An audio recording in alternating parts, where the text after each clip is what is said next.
السلام عليكم ورحمة الله وبركاته. إن الحمد لله نحمده ونستعينه ونستغفره ونعوذ بالله من شرور أنفسنا ومن سيئات أعمالنا. من يهده الله فلا مضل له ومن يضلل فلا هادي له. أشهد أن لا إله إلا الله وحده لا شريك له وأشهد أن محمدا عبده ورسوله وبعد. Terakhir tentang qiyas, bahwa qiyas adalah ajaran Nabi sallallahu alaihi wasallam. Maka sebetulnya orang yang mengatakan bahwa patokan kita ada 4: Al-Quran, Sunnah, Ijma', Qiyas, tidak perlu. Dengan mengatakan Al-Quran dan Sunnah sudah cukup. Karena Qiyas itu perintah Al-Quran dan Sunnah, jadi bukan tambahan ya. Jadi ketika berpegang dengan Al-Quran dan Sunnah dengan pemahaman para sahabat sudah cukup. Ijma' ada di situ, Qiyas ada di situ. Maka mengatakan bahwa pedoman kita kaum muslimin ada 4: Al-Quran, Sunnah, Ijma', Qiyas, ini kurang tepat. Cukup 2, Al-Quran dan Sunnah, berdasarkan pemahaman sahabat. Kenapa? Karena Qiyas ada di Al-Quran. Yang memerintahkan Qiyas adalah Nabi SAW. Kemarin sudah kita bahas. Ketika beliau ditanya oleh Umar tentang mencium istri di saat sedang berpuasa, beliau menjawab dengan Qiyas. Begitu pula ketika beliau mengatakan wa fi bud'i imra'atikum sadaqah, menjima istrimu adalah sedekah. Lalu para sahabat bertanya, bagaimana melampiaskan syahwat birahi dibilang sedekah? Nabi menjawab juga dengan qiyas. Di dalam Al-Quran juga ketika ada bumi mati, gersang, tanaman-tanaman kering, jangankan rerumputan ya, pohon besar raja mati, kering karena mungkin setahun lebih nggak turun hujan. Ketika Allah turunkan hujan, tidak lama menghijau, hidup kembali. Wa kadzalikan nusyur. Demikian itulah, seperti itulah hari kebangkitan. Manusia dibangkitkan seperti itu. Nah, ini qiyas. Kemarin sudah kita bahas. Yang tidak boleh ada qiyas adalah, yang tidak boleh memakai qiyas adalah apa kemarin? Apa dan apa? Akidah dan ibadah mahdhah. Adapun akidah Allah bersemayam di atas arsy, Allah turun ke langit dunia setiap sepertiga malam, Allah menghadapkan wajahnya ke wajah orang yang sedang salat, Allah membolak-balikkan hati manusia dengan 2 jarinya. Tentang surga, tentang neraka, tentang siksa kubur, ini tidak boleh pakai qiyas. Jadi betul-betul murni dalil qala Allah wa qala Rasul. Ya. Satu lagi yang juga tidak boleh memakai qiyas, apa kemarin? Ibadah mahdhah. dari mulai wudu, sholat, azan, qomat, tayamum, tawaf, sa'i, melempar jumrah, mencium hajar aswad, ini semua tidak boleh memakai kias. Harus murni dari qala Allah wa qala Rasul. Oleh karena itu, ketika tidak ada dalil Rasul dan para sahabat salat qobliyah Jumat, kita tidak boleh salat qobliyah Jumat. Tidak boleh dikias dengan qobliyah zuhur. Nah, saudara-saudara kita yang tidak faham bahwa kias tidak boleh dipakai dalam ibadah makhluk, mereka salat qobliyah Jumat. Ada dalil dari Nabi dan para sahabat salat qobliyah Jumat? Tidak ada, nggak apa-apa. Kan ada qobliyah zuhur. Otomatis ada qobliyah Jumat. Ah, ini kesalahan mereka. Salah satu ucapan Imam Syafi'i yang sangat terkenal, la qiyasa fil ibadah. Tidak boleh ada kias dalam hal ibadah makhluk. Kias itu hanya boleh dalam urusan jual beli, sewa menyewa, nikah, sedekah, ini itu di luar ibadah makhluk dan di luar akidah. Ya.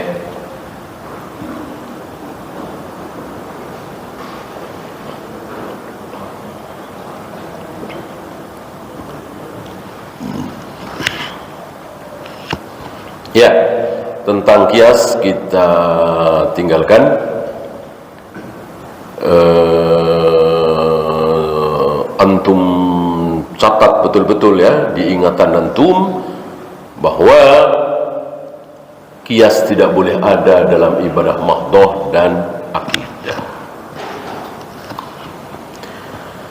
Ya, kita lanjut 12.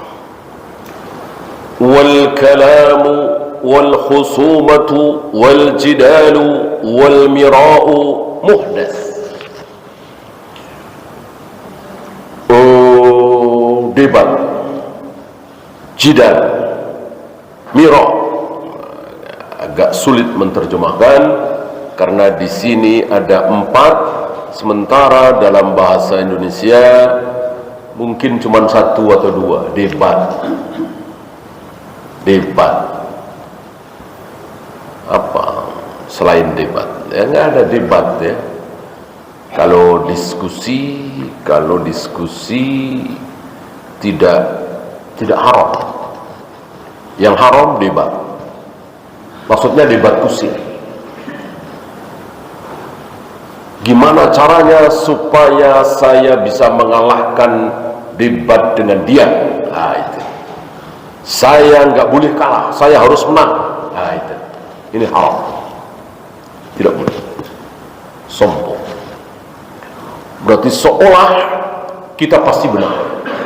Padahal kan belum tentu. Ya kan? Ini yang haram. Ya. Ada 4 beliau sebut. Al-kalam, al-khusumah, wal-jidal, wal-mira'. Ketika diterjemahkan dalam bahasa Indonesia, ya nggak jauh dari debat atau debat kusir. Ya. Itu haram. Nah, biasanya isinya permusuhan, kebencian, caci maki, merendahkan, dan seterusnya.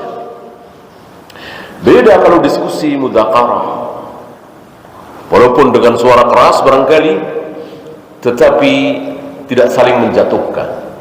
Bahkan kemarin kita bahas perdebatan seru antara Imam Syafi'i dengan Muhammad bin Bashar tentang quru. Yatarabbasna salasata quru.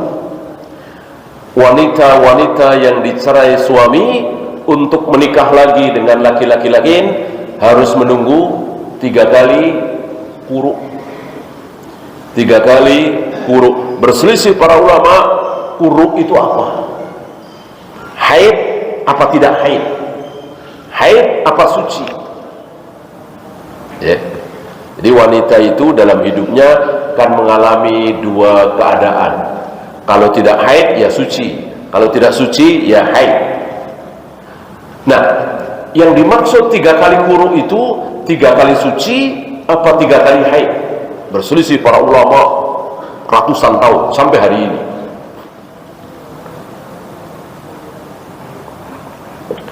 Walaupun perbedaan harinya tidak terlalu mencolok ya, tapi tetap beda. Mungkin beda seminggu, mungkin beda 2 minggu. Yang jelas antara haid dengan suci ya beda, ya lawan katanya ya. Pokoknya kalau dia mau nikah lagi itu menunggu masa iddahnya itu 3 kali haid apa 3 kali suci. Oh, berselisih. Nah, waktu itu Imam Syafi'i berpendapat bahwa quru adalah haid. Sementara Muhammad bin Bashar berpendapat quru adalah suci. Berarti kata Imam Syafi'i 3 kali haid, kata Muhammad bin Bashar 3 kali suci. Kalau dihitung harinya bisa berbeda, mungkin 2 minggu, mungkin 10 hari. Berdebatlah, seru debat dengan argumen masing-masing, dalil masing-masing, sama-sama alim, sama-sama ulama. Selesai debat, apa yang terjadi? Masih ingat? Selesai debat, apa yang terjadi? Enggak langsung ya, mungkin beberapa hari atau beberapa pekan. Apa yang terjadi? Pendapat mereka ketukar. Iya, Imam Syafi'i yang tadinya berpendapat bahwa quru adalah haid, setelah mendengar dalil-dalil hujah-hujah yang dipaparkan oleh Muhammad bin Bashar, ragu. Itulah ulama ya, jujur, ragu.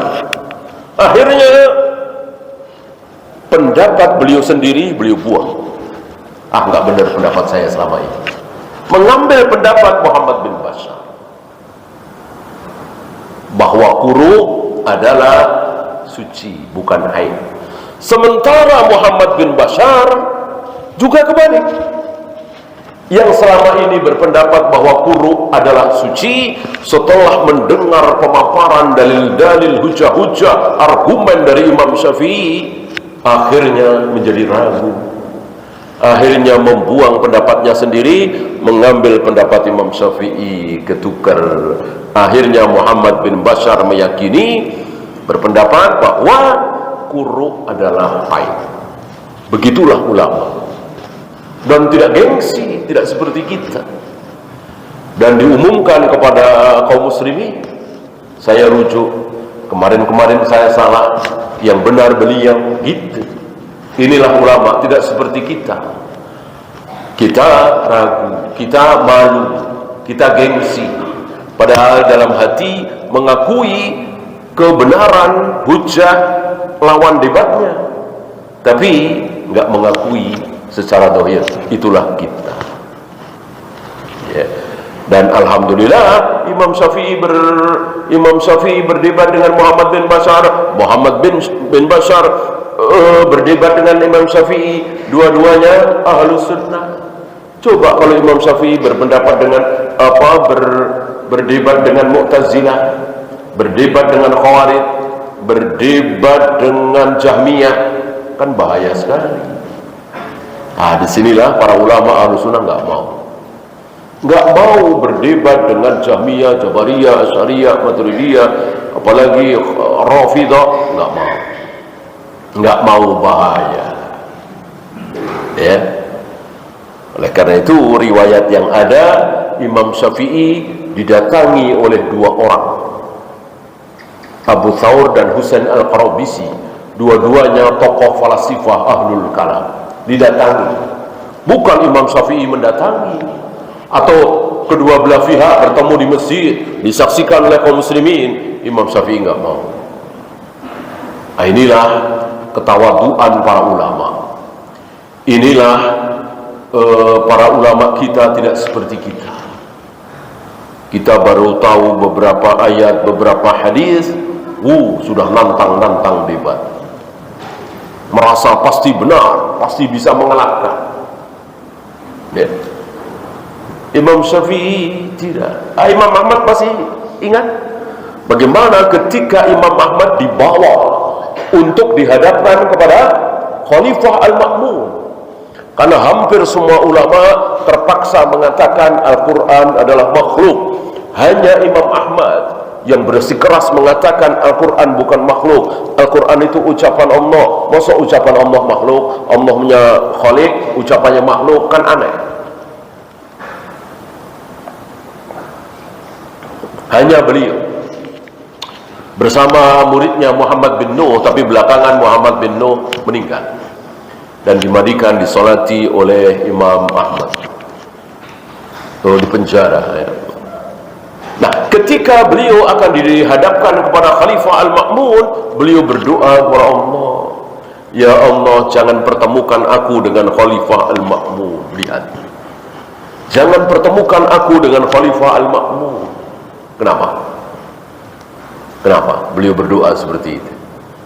Kalau kita mungkin kebalik ya, ya Allah, pertemukan aku dengan dia, akan aku sampaikan hujah-hujah supaya dia taubat, supaya dia tahu bahwa dia salah, dia sesat, yang benar saya punya hujahnya, punya dalilnya. Mungkin kita begitu ya, terlalu pede, terlalu percaya diri, terlalu mengandalkan ilmunya. Imam Ahmad sebaliknya, suudzon terhadap diri sendiri. Suudzon terhadap diri sendiri adalah bagus. Yang tidak bagus, yang tercela adalah suudzon terhadap orang lain. Suudzon terhadap diri sendiri bagus. Sepertinya aku tidak sanggup kalau diuji dengan jabatan, ya, saya nggak mau jadi pejabat, gitu kira-kira. Saya tidak sanggup kalau diuji dengan wanita misalnya, saya nggak mau dekat-dekat dengan wanita, ya, merasa rendah, suudzon terhadap diri sendiri. Imam Ahmad seperti itu. Beliau tidak berbangga dengan ilmunya, bahkan suudzon terhadap dirinya sendiri. Selama ini aku kuat ya Allah, tapi kalau aku berhadapan dengan Khalifah Al-Ma'mun, siapa tahu aku tidak kuat. Beliau khalifah, beliau orang nomor satu di seluruh dunia kaum muslimin. Beliau begini, saya ini siapa? Luar biasa. Jangan pertemukan aku dengan Khalifah Al-Ma'mun ya Allah. Padahal sedang dibawa beliau untuk dihadapkan ke Khalifah Al-Ma'mun. Kan Khalifah Al-Ma'mun sedang memimpin jihad waktu itu melawan Romawi. Khalifah Al-Ma'mun itu khalifah yang soleh, mujahid, baik, cinta ilmu, tapi sayang terkena syubhat.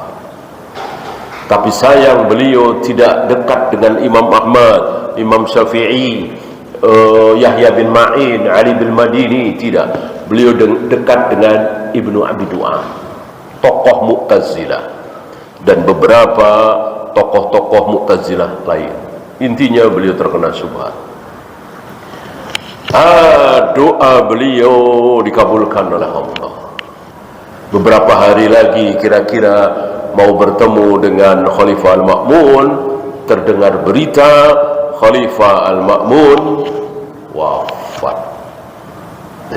Doa beliau terkabul. Ya. Makanya di sini dikatakan wal kalamu wal khusumatu wal jidalu wal mira' muhdas. Berdebat, debat kusir, menang-menangan, mengandung permusuhan, caci maki dan seterusnya, ini muhdas. Apa muhdas? Bid'ah. Bid'ah.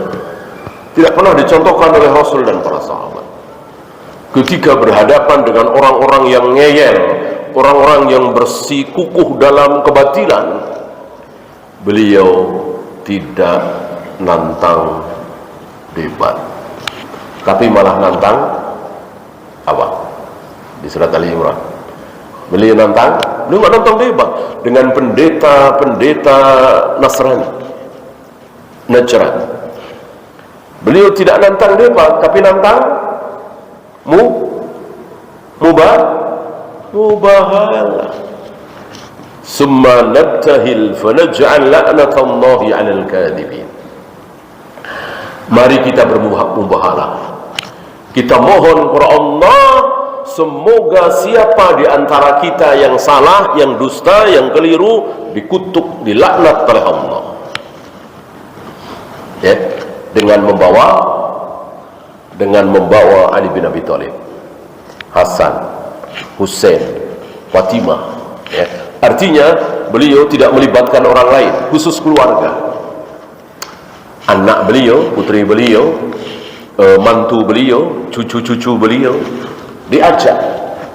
Artinya kami sekeluarga siap dikutuk, dilaknat oleh Allah, mati sekalipun, ya, kalau kami salah. Sebaliknya, kalau Anda yang salah, siap-siaplah Anda mendapat laknat, kutukan dari Allah. Maka bawalah istri Anda, anak-anak Anda, cucu-cucu Anda, dan seterusnya. Dan begitu ayatnya. Tsumma nabtahil fanaj'al la'natallahi 'alal kadhibin.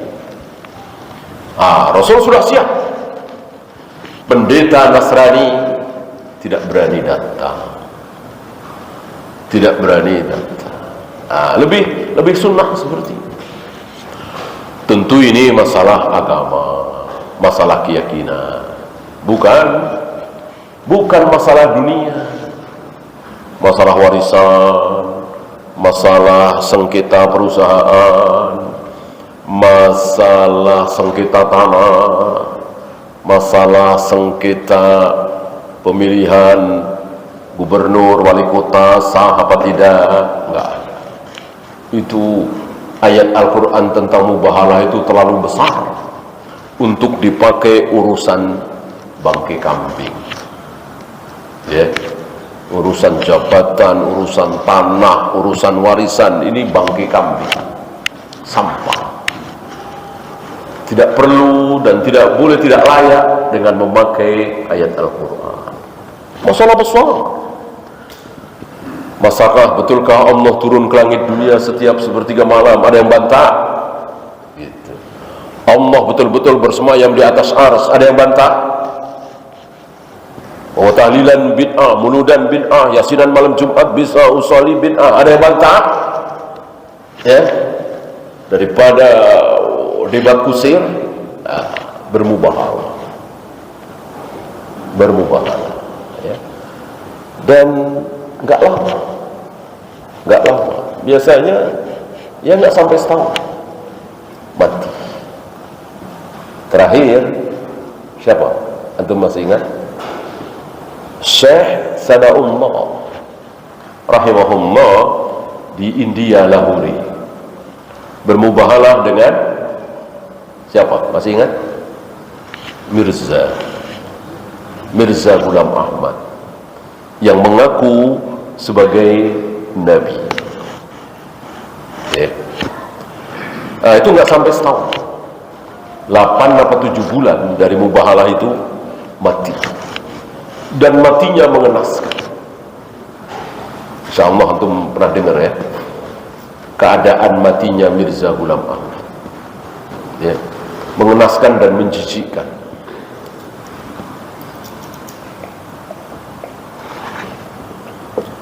Dan ini bukan sekali dua kali, berkali-kali.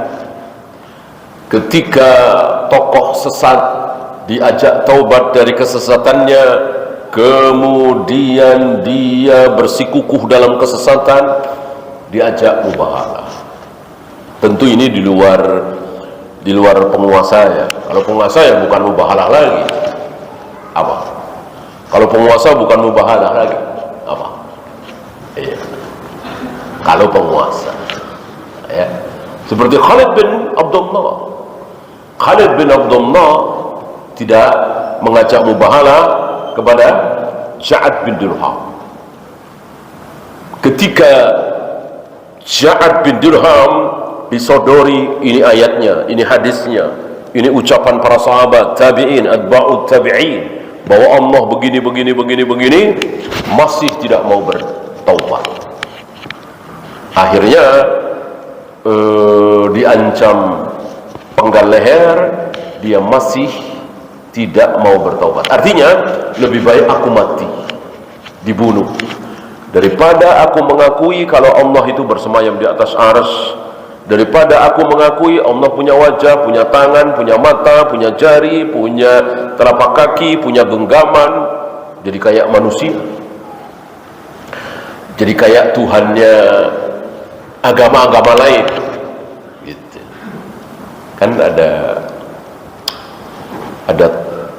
tokoh yang dulunya Nasoro kalau tidak salah ya, masuk Islam dan menjadi tokoh, tapi sayang tidak dididik dengan manhaj salaf, lalu mengatakan hanya Islam yang Tuhannya itu, hanya Islam yang Tuhannya itu tidak berwujud gitu.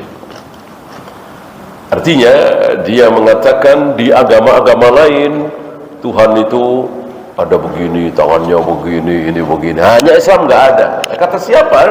Ayat Al-Quran, ma mana'aka an tasjuda lima khalaqtu biyadayya, aku telah menciptakan Adam dengan kedua tanganku, was-samawati matwiyatun biyaminih, langit-langit itu akan aku gulung dengan tangan kananku, aku bolak-balikkan hati manusia dengan dua jariku, geraman jahanam akan aku hentikan dengan telapak kakiku, aku hadapkan wajahku ke wajah orang yang sedang sholat. Ini semua firman Allah, sabda Nabi alaihi salatu wassalam. Ya. Nah, kalau yang dimaksud beliau bahwa Tuhan di dalam Islam yaitu Allah tidak berfisik, artinya walaupun punya tangan, tentu tangannya tidak sama dengan tangan siapapun, punya wajah, wajahnya tidak sama dengan wajah siapapun. Kalau maksud beliau seperti itu, tentu benar, tentu benar. Tapi kalau maksud beliau Allah tidak punya tangan, Allah tidak punya wajah, Allah tidak punya jari, Allah tidak punya mata, jelas ini batil, keliru, sesat, bid'ah. Ya. Karena sepanjang zaman para nabi, para rasul mengucapkan kalimat-kalimat itu. Allah bersemayam di atas arsy, Allah turun ke langit dunia setiap sepertiga malam, Allah menghadapkan wajahnya ke wajah orang yang sedang salat. Itu diucapkan oleh para nabi, para rasul yang jumlahnya 124.000 itu. Diteruskan oleh para sahabat, tabi'in, atba'ut tabi'in, semuanya seperti itu. Sampai Imam Syafi'i, Imam Bukhari sama, tidak mengutak-atik ayat-ayat Al-Quran, hadis-hadis Nabi yang berisi tentang sifat-sifat Allah. Yaqdahu syakka fil qalbi, debat-debat kusir seperti itu hanya akan membuat hati itu ragu. Jadi justru ragu, seperti tadi kan. Ya alhamdulillah Imam Syafi'i berdebat dengan ahlu sunnah, Muhammad bin Bashar berdebat dengan ahlu sunnah. Coba kalau berdebat dengan ahlu bid'ah, namanya debat kan tidak boleh ngomong doang, harus ada dengernya juga. Kan ada moderator. Kata moderator, silahkan Bapak A, wah ngomonglah 10 menit. Nah stop, silahkan Bapak B ngomong 10 menit. Nah si A kan harus dengar, nggak mungkin nggak dengar. Nah ketika mendengar syubhat itu, bisakah masuk ke diri kita? Bisakah? Bisa. Itu bahayanya debat-debat seperti itu. Kecuali tadi Husain Al-Qarabisi dan Abu Thawr datang ke Imam Syafi'i menanyakan sesuatu, ya Imam Syafi'i menjawab begini. Dua orang ini nggak boleh ngomong, orang dia yang datang. Ya, masuk datang Imam Syafi'i, kita mau ngomong nih, dengerin ya. Ya nggak sopan amat. Tentu datang nanya. Maksud dua orang ini nanya, habis itu pengen ngeledek. Ya. Kan mereka berdua berangkat dari rumah itu mengatakan ada ada ahli hadis yang datang ke Baghdad ini, namanya Syafi'i. Mari kita olok-olok dia. Gitu. Jadi ahli hadis itu di Baghdad waktu itu diolok-olok, karena di Baghdad itu ilmu filsafat sudah luar biasa, sudah mulai dan besar itu. Mereka ngolok-olok kaum muslimin, para pelajar yang meyakini bahwa Nabi Isa, Rasulullah naik turun ketika Mi'raj, ya, ketemu dengan Nabi Musa ke atas lagi, ketemu turun Nabi Musa. Itu sabda Nabi SAW diolok-olok. Gitu. Ada lagi Nabi Musa menampar yang matanya sampai mencelat. Menampar siapa? Malaikat maut. Ini sabda Nabi alaihi salatu wasallam, ada di Bukhari. Tapi nggak masuk akal, diolok-olok. Ya termasuk Allah naik turun itu diolok-olok. Allah bersemayam di atas arsy. Allah cemburu, Allah malu, Allah tertawa. Oh, diolok-olok. Masuk Tuhan tertawa. Gitu. Padahal itu sabda Nabi sallallahu alaihi wasallam. Dan itulah keluhan Imam Ahmad. Kami para pelajar hadis di Baghdad selalu diolok-olok oleh mereka ini ahlul kalam. Sebelum kedatangan Imam Syafi'i, setelah Imam Syafi'i Baghdad, suasana berbalik. Hadis tapi bisa menerangkan maksudnya begini, maksudnya begini, maksudnya begini. Nah, sebelum beliau datang, Imam Ahmad dan teman-temannya ya masih muda ya, mungkin belasan atau umur 20-an ya, kepala dua sebelum 30 gitu. Nah, diolok-olok sampai datangnya Imam Syafi'i. Ya.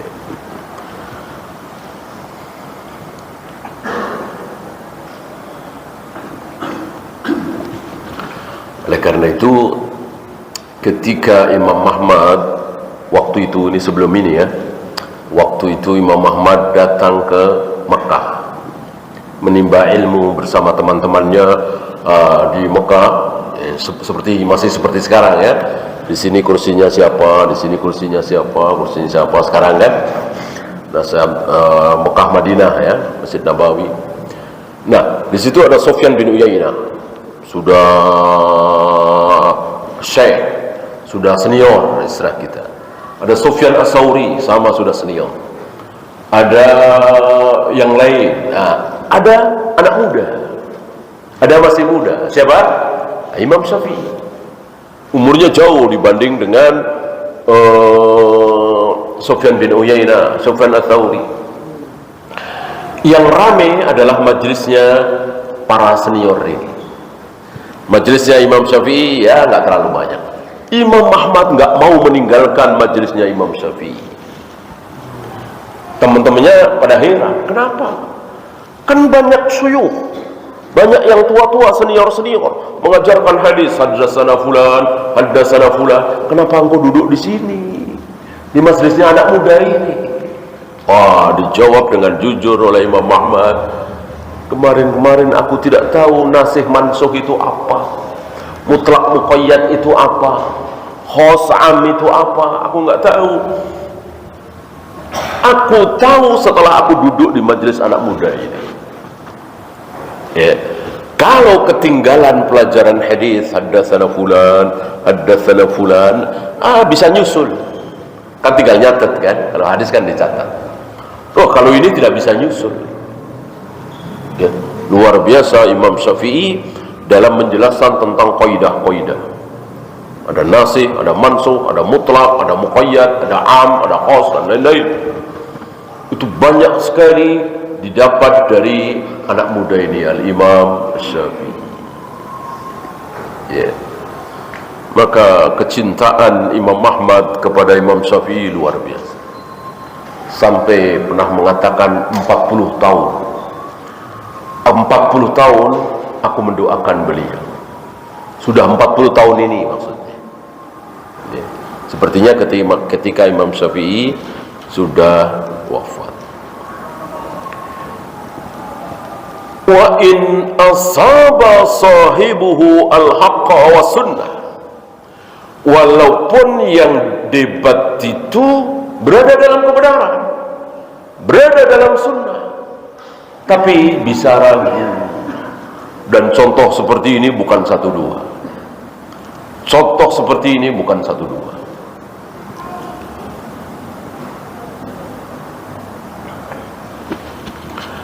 Mungkin antum pernah dengar di Bintaro itu ada satu keluarga yang salah satu keluarganya itu masuk Ahmadiyah.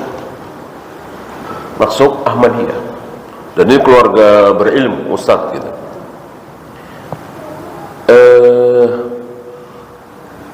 Ahmadiyah apa Ingkar Sunnah saya lupa ya. Nah, mereka ini benci sekali dengan Ahmadiyah atau Ingkar Sunnah ya. Maka mereka mendebat. Jadi kalau ustadz ini ngadain pengajian, nggak jauh isinya dari mendebat Ahmadiyah. Ya tentu bagus kan, memang Ahmadiyah sesat harus debat. Tapi nggak ada yang lain, itu saja terus. Ya, jadi dia nantang ke sana kemari, mendebat Ahmadiyah begini, mendebat, bertemu langsung dan seterusnya. Ya banyak yang dikalahkan oleh beliau. Ya. Tapi terakhir saya dengar, beliau terkena syubhat. Syubhat apa? Syubhat Ahmadiyah itu tadi. Innalillahi wa inna ilaihi raji'un. Nah inilah manusia ya. Walaupun ulama, walaupun berilmu, tapi ketika syubhat itu terus menyambar-nyambar, tidak mustahil dia akan kena. Ya. Sampai Muhammad bin Sirin itu kan nutup telinga. Sampai betul-betul nutup telinga. Ketika ada majelis syubhat dan beliau karena satu dan lain hal tidak bisa meninggalkan majelis itu, terpaksa beliau nutup telinga. Itu sekelas Muhammad bin Sirin, apalagi kita ya. Maka kalau ada majelis syubhat, hati-hati, udahlah. Tetangga kita mau sesat kayak apa, kita enggak akan ditanya. Teman dekat kita mau sesat kayak apa, nanti kita tidak akan ditanya oleh Allah. Ya, kenapa engkau biarkan tetanggamu sesat? Kenapa engkau biarkan teman dekatmu sesat? Enggak ada. Enggak ada. Jagalah tetanggamu dan teman dekatmu dari api neraka. Ada enggak ayat seperti itu? Ada enggak? Ya. Jagalah teman-temanmu, jagalah anggota grupmu dari api neraka. Ada? Ada ayat seperti itu? Ya. Jagalah teman-teman se-SMA, se-SMP dulu dari api neraka. Ada ayat seperti itu? Enggak ada. Yang ada? Jagalah, iya, ku anfusakum ahlikum nar. Jagalah dirimu dan keluargamu, anak istri, dari api neraka. Itu ya. Maka antum biarkan teman satu grup se-SMA, se-SMP, kuliah, mereka sesat, antum biarkan, enggak masalah. Kalau antum biarkan anak antum enggak sholat, istri antum enggak pakai jilbab, anak-anak antum terkena syubhat, bid'ah, syirik, itu antum akan ditanya. Kalau antum membiarkan ya. Bukan berarti ketika anak antum berbuat salah, istri antum berbuat dosa, antum pasti dosa, enggak. Kalau begitu Nabi Lut masuk neraka dong. Nabi Nuh masuk neraka dong. Nabi Nuh tidak masuk neraka, Nabi Lut tidak masuk neraka, walaupun istrinya kafir, anaknya kafir. Kenapa? Kenapa? Ya karena sudah mendakwai, mengajar, istilahnya ya setiap hari, bukan sekali-sekali gitu. Maka seandainya Allah mau menyesatkan istri kita, menyesatkan anak kita, ya bisa, terserah Allah kan. Terserah Allah. Yang penting terus kita mendakwai, terus kita melarang anak istri kita berbuat maksiat terus. Adapun di belakang kita lagi tugas luar kota, anak istri kita berbuat maksiat, ngumpet-ngumpet dari kita, tidak masalah. Yang penting jangan di depan kita dan kita diem saja. Ya. Apalagi kita sudah mati. Waktu kita masih hidup, anak istri kita sholat pakai jilbab sunnah. Begitu kita mati, anak istri kita pada nggak sholat, nggak pakai jilbab, malah berbuat bid'ah. Apakah kita berdosa? Tidak. Tidak.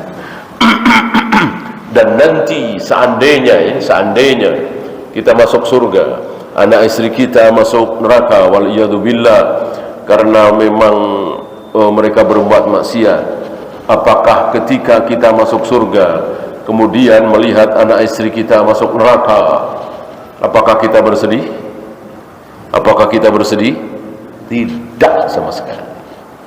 Tidak sama sekali. Sudah dicabut rasa kasih sayang karena darah, kekeluargaan, kebangsaan, dicabut. Satu-satunya rasa kasih sayang yang tidak dicabut, bahkan malah ditumbuh kembangkan, adalah kasih sayang karena Allah. Sudah masuk Isya? Kalau sudah, silahkan azan dulu. Sallallahu ala Muhammadin sallallahu alaihi wasallam, wa akhiru da'wana alhamdulillahi rabbil alamin. Alhamdulillah, salatu wassalamu ala rasulillah, la hawla wa la quwwata illa billah. Kita lanjutkan sedikit lagi. Wa in asaba sahibuhu al-haqqa wa sunnah. Walaupun orang yang berdebat ini dia berada dalam kebenaran dan sunnah. Ada riwayat bahwa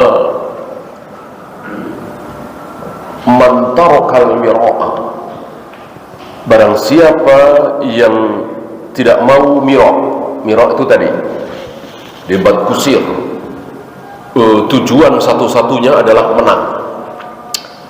Bagaimana bisa mengalahkan lawan? Ini mira'. Nah, barang siapa yang tidak mau mira', tidak mau debat, wa huwa muhiqqun, padahal dia berada dalam kebenaran. Ya, seperti antum ditantang debat sama orang Ahmadiyah lah. Ya pasti jelas ya, antum berada dalam kebenaran, mereka dalam kebatilan. Tapi antum nggak mau. Judulnya debat. Antum nggak mau. Maka apa yang terjadi? Apa yang terjadi? Banallahu lahu baitan fi wasatil jannah.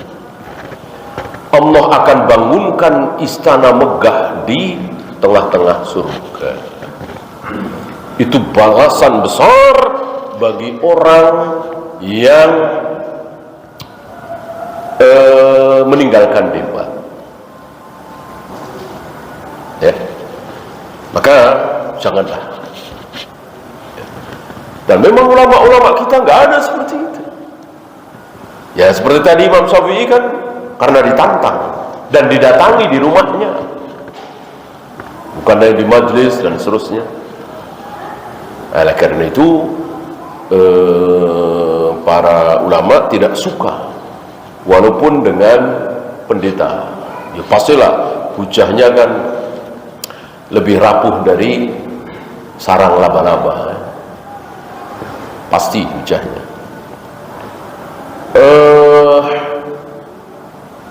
Para ulama tidak menyukai. Ketika apa? Di negeri kaum muslimin seperti sekarang nih, seperti di negeri kita nih. Ya, negeri kita kan negerinya kaum muslimin, bukan negerinya kaum Nasrani. Negerinya kaum Nasrani kan Amerika barangkali, Inggris, Prancis, Jerman, itu negerinya kaum Nasrani, mayoritas Nasrani. Nah, negeri kita ini negerinya kaum muslimin, mayoritas kaum muslimin. Nah, itu jangan, ya. seorang tokoh berdebat dengan pendeta pastor di hadapan kaum muslimin. Kecuali di sana seorang tokoh muslim seperti Zakir Naik misalnya berdebat dengan pendeta di mana? Di hadapan kaum Nasrani, di hadapan kaum Buddha, Hindu, begitu boleh, bagus. Kalau di hadapan kaum muslimin, jangan. Kenapa?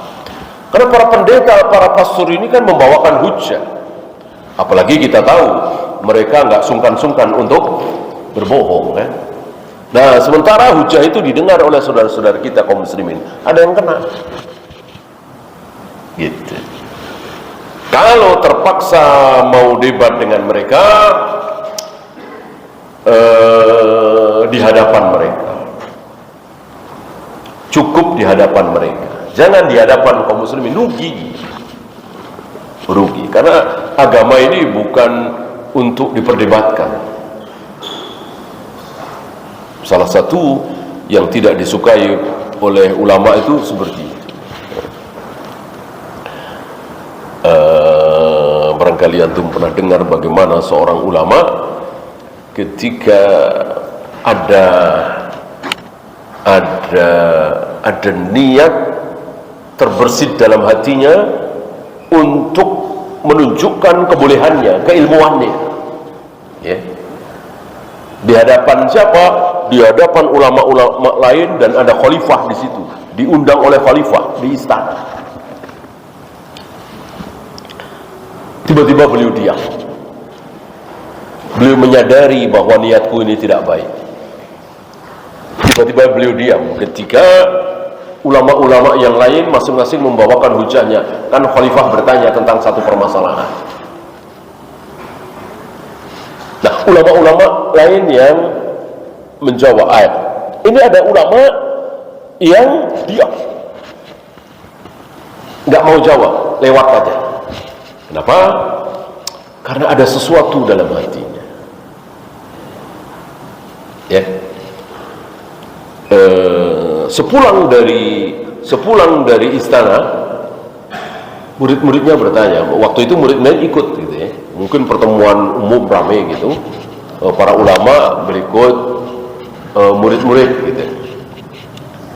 Murid-muridnya bertanya, kan, ya Syekh, kan pembahasan itu adalah pembahasan yang waktu itu